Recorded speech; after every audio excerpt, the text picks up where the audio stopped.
शेर और मच्छर की कहानी। जंगल के राजा शेर को अपनी शक्ति पर बड़ा घमंड था।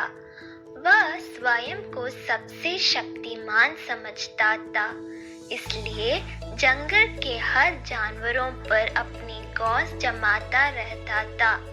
जंगल के जानवर भी क्या करते, अपने प्राण सबको प्रिय थे, इसलिए ना चाहकर भी शेर के सामने नतमस्तक हो जाते। एक दिन दोपहर के समय शेर एक पेड़ के नीचे सो रहा था। वहीं एक मच्छर भिनभिना रहा था, जिससे शेर की नींद में खलल पड़ रहा था। वह एक मच्छर से बोला, ये मच्छर, देखता नहीं मैं सो रहा हूँ, भाग यहाँ से, नहीं तो मसल कर दूंगा।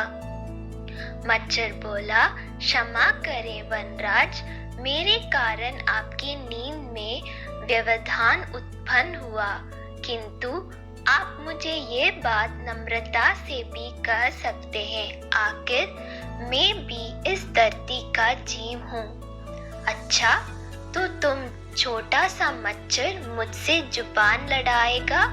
और क्या गल कहा मैंने? तुम मच्छर हो ही ऐसा कि कोई भी तुम्हें यूं मसल दे। मैं तो ये बार बार कहूँगा, क्या बिगाड़ लोगे तुम मेरा? मच्छर को शेर की बात और व्यवहार बहुत बुरा लगा।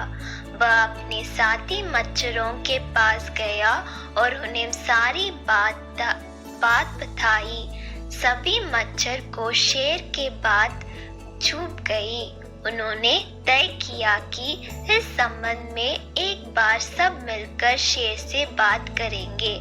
सभी मच्छर शेर के पास पहुंचे और बोले, वनराज, हमें आपसे बात करनी है, जल्दी बोलो, मुझे तुम जैसे से बात करने की फुर्सत नहीं है। शेर बोला, वनराज, आप होंगे बहुत शक्तिशाली, किंतु इसका अर्थ है कथिया नहीं है कि आप अन्य जीवों और प्राणियों का मजाक उड़ाएं या उन्हें नीचे दिखाएं। मच्छर बोले, मैंने जो कहा सच कहा, मैं सबसे शक्तिशाली हूँ और मुझे कोई हरा नहीं सकता। घमंड में चूर शेर गरजा।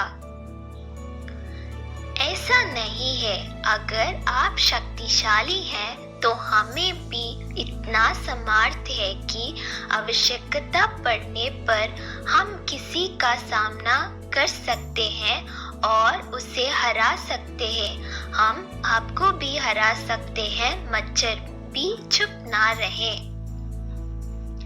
यह सुनकर शेर हंसते हुए बोला, तुम लोग मुझे हराओगे? तुम लोगों की इतनी हिम्मत कि मेरे सामने आकर ये बात कहो? मेरी शक्ति का अंदाज नहीं है तुम्हें, अन्यथा ऐसा कभी नहीं कहते। अभी भी समय है, भाग जाओ यहाँ से, नहीं तो कोई नहीं बचेगा। शेर के घमंड ने मच्छरों को क्रुद्ध कर दिया। उन्होंने ठान लिया कि इस शेर को मजा चखा कर ही रहेंगे। वे सारे एकजुट हुए और शेर पर टूट पड़े। वे जगह जगह उसे काटने लगे। वह दर्द से घबरा उठा। इतने सारे मच्छर का सामना करना उसके बस के बाहर हो गया। वह दर्द से चीखते हुए वहां से भागा, लेकिन मच्छरों ने उसका पीछा नहीं छोड़ा। वहां जहां भी जाता वे भी उसके पीछे जाते और उसे काटते। आखिरकार शेर को झुकना पड़ा।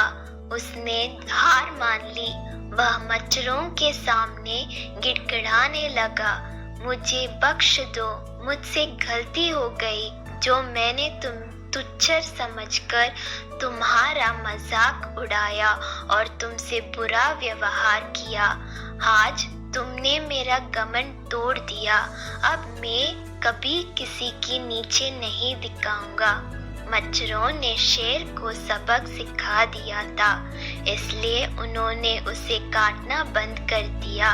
वे बोले, घमंडी का घमंड कभी ना कभी अवश्य टूटता है। आज तुम्हारा टूटा है, घमंड करना छोड़ दो, अन्यथा एक दिन ये तुम्हें ले डूबेगा।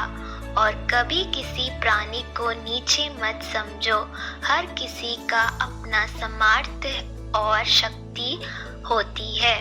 शेर धोबी करते हुए वहां से भाग गया।